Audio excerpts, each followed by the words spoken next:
Thanks, Len. I'm touched.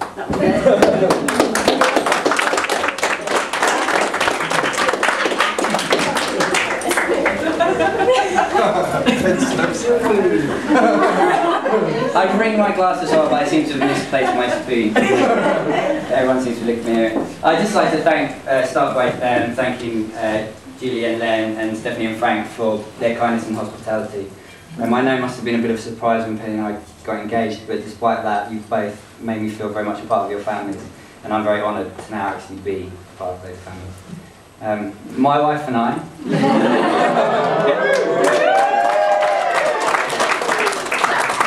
saying that all the time now. I'd like two bananas. One is for my wife.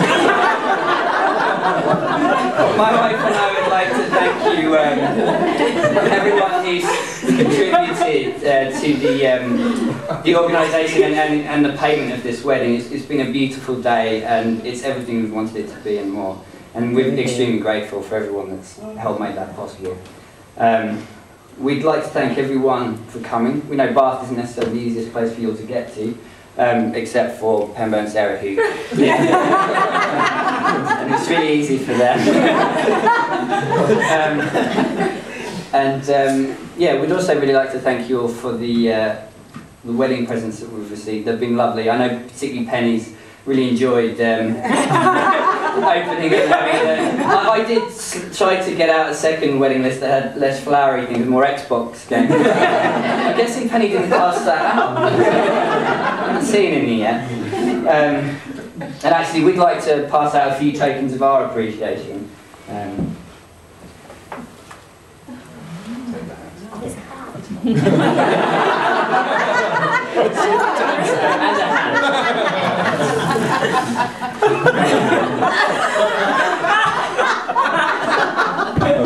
Dad, thank you. Thank you. Thank you very much for being lovely greetings. Holly'd already had that. Great. That's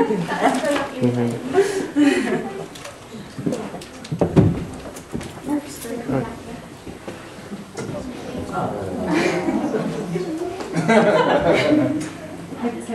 I'll carry on while Santa carries on.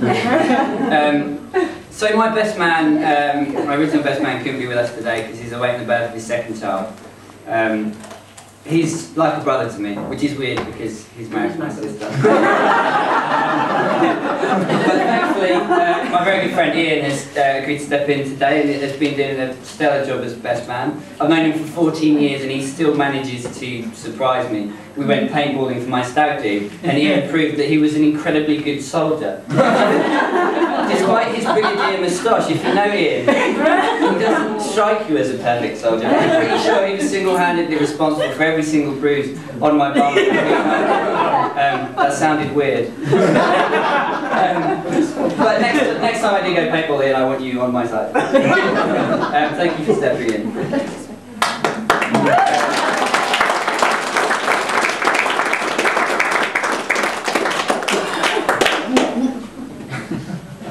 Now finally, I'd just like to spend a bit of time talking about my wife.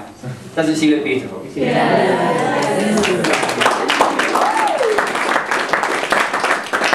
When Penny and I first got engaged, a lot of people did say to me, do you think it's too soon? And throughout our engagement, I have been asked many times, do you feel nervous? And do you have any regrets? Regrets? I say, what does that mean? I say it's like regret. And my answer is always the same. No, I'm not nervous, and no, I'll never have any regrets, because Penny's the most wonderful girl I've ever met. And I know my decision to marry her will always be the best thing I've ever done. I still remember when I first met Penny. She passed me in the corridor, as you said, at work, and I was overwhelmed. I don't know if it's because she's an incredibly beautiful girl or because she was wearing far too much Vivienne Westwood. Whatever it was, I was determined to meet her, and so I pestered my friend to introduce her, and when he finally did, I knew that she was the one.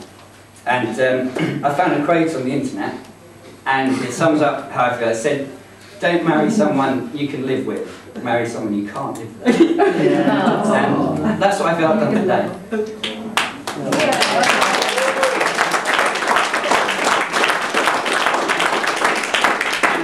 last thing, I'd just like to raise a toast to the bridesmaids, which includes all of Penny's friends. You're wonderfully supportive, and we couldn't ask for a nicer group of people in our lives. Special thanks has to go to Holly for organising Pen's Henby. I know she spent a long time making sure it was absolutely perfect, only for it to go wrong at the last minute.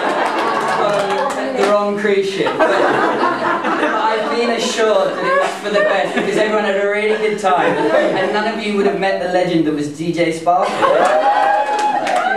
So, to the bridesmaids.